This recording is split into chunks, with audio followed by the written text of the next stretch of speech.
진정한 스승. 그대는 스스로 진리를 깨달아야만 한다.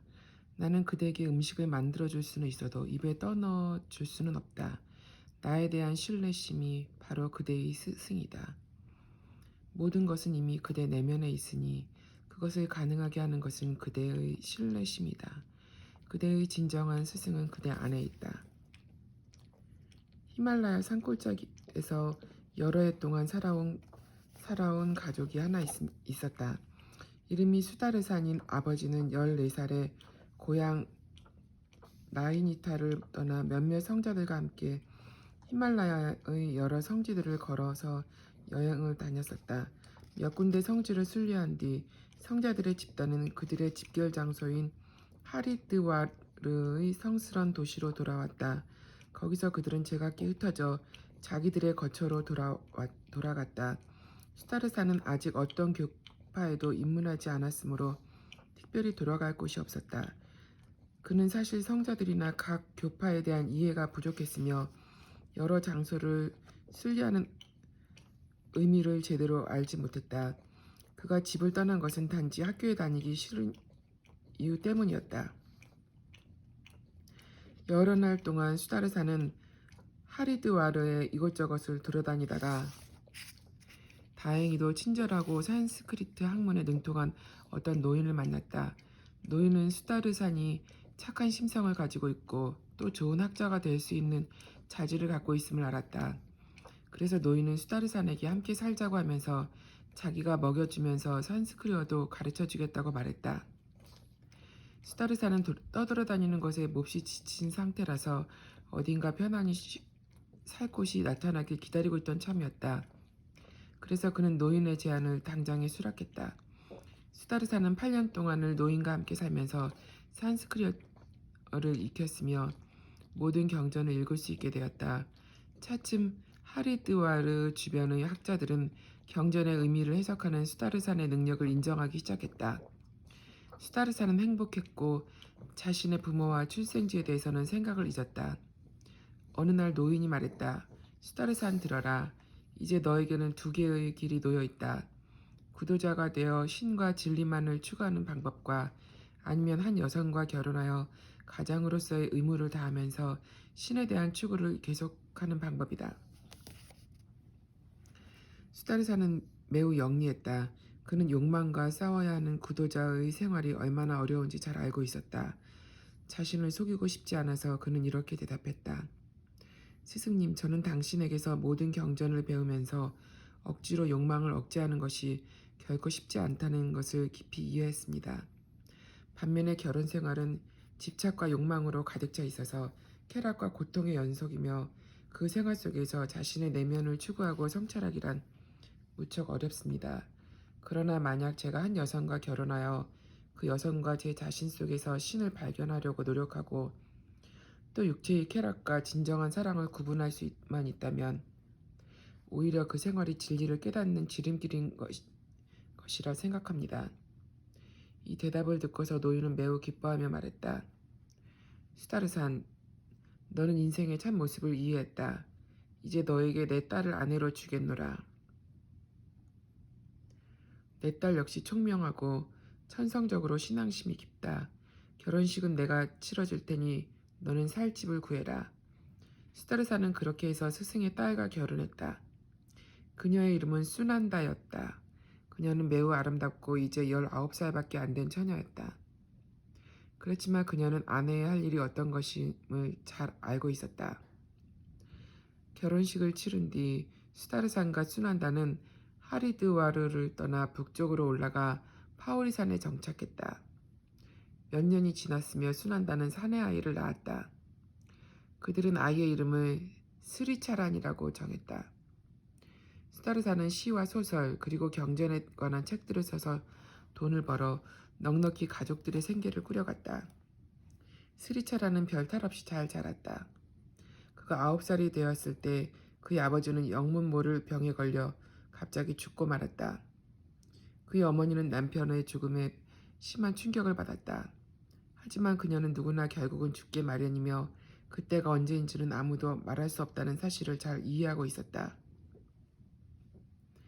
그래서 그녀는 마음을 강하게 먹고 전처럼 자신의 의무를 다했다.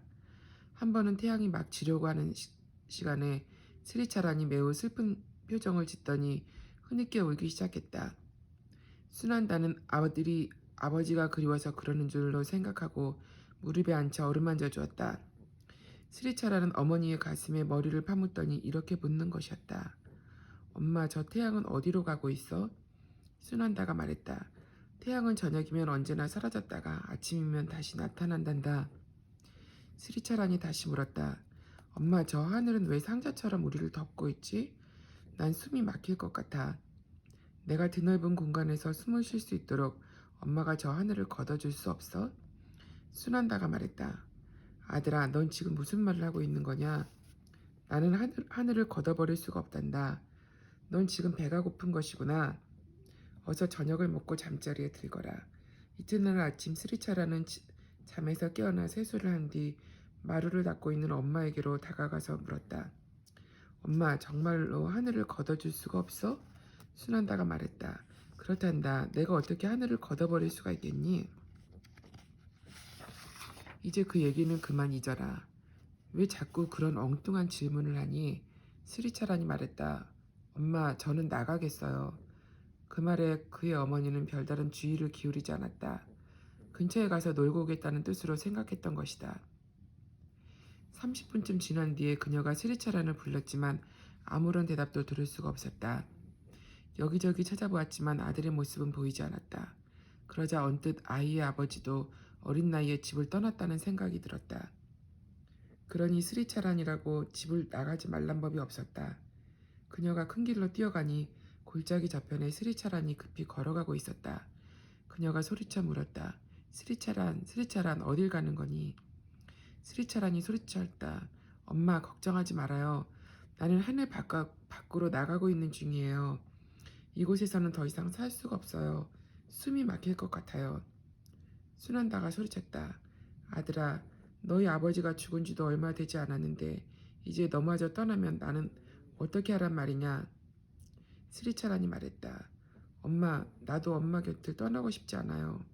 하지만 여기서 살다가는 난 숨막혀 죽을 거예요. 이건 거짓이 아니에요. 난 이 상자 속에서는 살 수가 없어요. 이 상자 밖으로 빠져나가야만 해요. 순환다는 깊은 절망에 빠졌다. 그녀는 뭐라고 말해야 좋을지 생각이 나지 않았으며 스리차라는 서둘러 달아나고 있었다. 그래서 눈물을 흘리며 그녀는 말했다. 아들아, 내가 정 떠나고 싶다면 나도 맞고 싶지 않다. 하지만 내가 살아있는 동안만은 내 곁에서 너무 멀리 가지는 말아라. 스리차란이 말했다. 그럴게요, 엄마. 아주 멀리 떠나지는 않겠어요. 그는 걷고 또 걸었지만 무엇을 해야 할지, 어디로 가야 할지 알 수 없었다. 마침내 해가 떨어질 무렵 그는 물레방앗간을 발견했다. 안으로 들어가 보았더니 노인 하나가 밀을 빻고 있었다.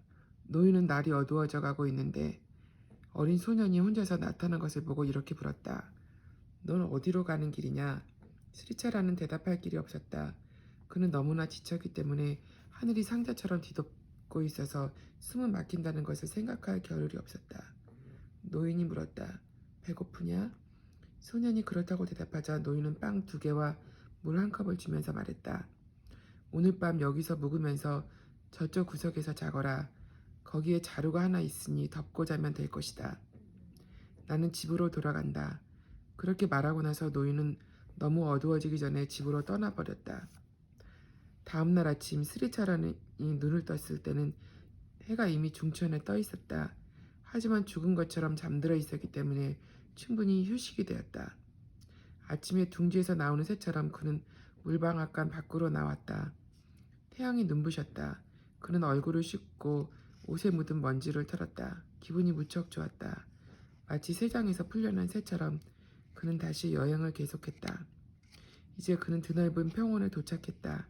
사방이 막히지 않아서 걸어가면서 멀리까지 볼 수 있었다. 가는 도중에 이따금 마을 사람들을 만나 빵과 과일을 얻어먹었다. 또다시 해가 지고 날이 어두워져 가고 있었다. 깜깜해지기 전에 어서 잠잘 장소를 찾아야 하겠다고 스리차라는 생각했다. 하지만 사방에는 집은커녕 헛간도 눈에 띄지 않았다. 그는 약간 겁이 났다.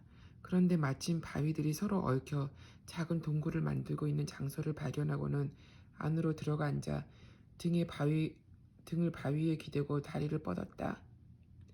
그리고는 금방 잠이 들었다. 아침에 눈을 뜨자 남자 두 사람이 동굴 밖에 서 있었다. 그들이 물었다. 너는 왜 여기서 잠을 자고 있느냐? 이곳이 독사들이 우글거리는 곳으로 유명한 곳이라는 걸 모르느냐? 넌 집에서 도망친 거냐? 아니면 도둑이냐? 스리차란이 말했다. 나는 어딜 가고 있는 중이에요. 하지만 아직은 어디로 가야 할지 모르고 있어요. 나는 도둑이 아니에요. 두 남자 모두 어린 소년에게 깊은 동정심을 느꼈다. 우리 마을에서 살고 싶으면 우리와 함께 가자. 우리가 너를 먹고 살게 해주겠다. 너는 그저 마을의 소들이 풀 뜯는 것을 지켜주기만 하면 된다. 그것이 싫으면 여기서 남쪽으로 10만 가면 밀림으로 통하는 오솔길이 나온다. 밀림 속으로 들어가면 오두막집 몇 채가 보일 것이다. 내 또래의 소년들이 그곳에서 살고 있는데 그들은 한 스승 밑에서 요가 수행을 하는 자들이다. 어떤 일이 좋고 나쁜지 가릴 필요도 없이 스리차라는 대답했다. 밀림 속으로 가서 소년들과 함께 살겠어요. 남자 하나가 말했다. 너는 성품이 연약한 아이 같은데 거기까지 가는 길은 험하고 도중에 뱀이나 맹수들이 많단다. 그러니 조심해서 걷고 해지기 전까지 그곳에 도착해야 한다. 그들은 감자와 빵을 주었다. 스리차라는 그것을 받아먹고 나서 남쪽으로 길을 떠났다. 이제는 걷는 것에 익숙해져서 오후쯤엔 쉽게 밀림 속에 도착할 수 있었다. 그는 소년들의 눈에 띌 때까지 오두막집 앞에 서 있었다. 한 소년이 그를 보고는 즉시 다른 사람들에게 자기들과는 판이하게 생긴 새로운 아이가 왔다는 것을 알렸다. 모든 소년들이 그를 애워싸고 어디로 가는 길이냐고 물었다. 잠시 후 스승이 나오더니 그에게 이름과 어떻게 해서 그곳에 오게 되었는지 물었다. 그가 대답했다. 제 이름은 스리차란입니다. 여행 도중에 만난 두 남자가 이곳을 가르쳐 주어서 이곳으로 오게 되었습니다. 스승이 말했다. 여기서 살려면 모든 기후를 따라야 한다. 그리고 지금 입고 있는 것과 같은 옷을 입어서도 안 된다. 며칠간 생각할 여유를 주겠다. 그동안은 이곳에서 쉬어라. 결심이 서면 나에게 말해다오. 그곳에서 모든 소년들이 아침 일찍 일어나 몸을 씻은 다음 요가 수련을 하곤 했다. 그리고 나서 30분 휴식한 다음 기도문을 외고 스승에게 산스크리트어를 배우는 것이었다. 그들에게는 제각기 임무가 있었다. 밥을 하거나 마을에서 음식을 구해오거나 젖소에게 풀을 먹이거나 과일을 따오고 불을 뗄 장작이나 마른 풀을 구하는 일 등이었다. 스리차라는 이 생활이 무척 마음에 들었다. 내면 깊은 곳에서부터 자유스러움을 느꼈다. 그는 모든 규율을 따르기로 동의하고 스승에게서 붉은 승복과 어깨에 두르는 노란색 윗옷을 받아 입었다. 스승이 말했다. 스리차란, 이제 너는 브라마차리아 교단의 초심자로 입문하였다. 지금까지 이곳의 모든 규칙을 눈으로 직접 보았으니 이제부터 여기서 행복하게 살 수 있기를 바란다. 스리차라는 하타 요가의 신으로부터 부여받은 타고난 능력을 가지고 있었다. 아사나를 행함에 있어서도 그는 모든 아사나를 할 수 있었으며 어떤 부분은 스승보다 더 완벽하게 해냈다.